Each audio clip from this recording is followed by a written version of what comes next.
Hare Krishna. We are not programmed machines. We are the possessors of programmable machines. Atheists sometimes argue that we have no free will, that the notion of free will is an illusion, that we are actually simply our neurons. So whatever way our neurons are connected and programmed, that is the way we function. And they say that the notion of free will is an illusion which we need to go beyond, recognizing that we are simply the chemicals that are there in our body. However, these very atheists who argue that we have no free will, they often write books which they claim will convert intelligent people from believers to non-believers, from theists to atheists. In fact, one prominent atheist has written a book where he says, you religious people, if you read this book, you will give up your faith. So if you don't want to lose your faith, if you are intellectual cowards, don't read this book. So of course he's very presumptuous and offensive, but the point is that here what is he doing? He is actually telling us to believe in a thought system which says that we have no free will. And for adopting that thought system, he is asking us to read his book, and he's telling us that we have the option whether to read his book or not read his book. Now if we have the option to read his book, that means we have free will. And if after reading his book, if we are convinced, then we will become atheists. Then that means again we have free will. So we require free will even to believe in the thought system that tells that there is no free will.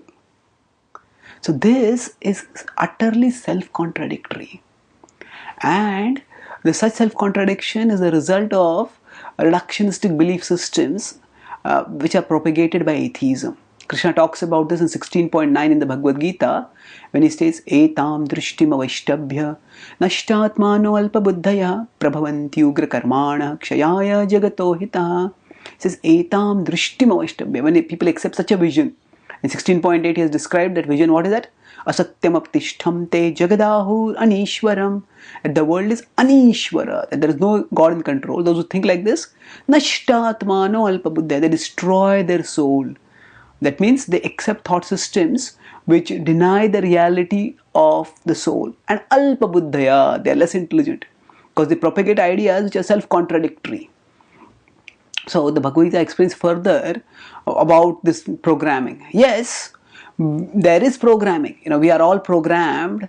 There is a side of us which is programmed. But that is not our essence. Our body is programmed to behave in particular ways. So for example, when we see some delicious food, our body is programmed to secrete saliva.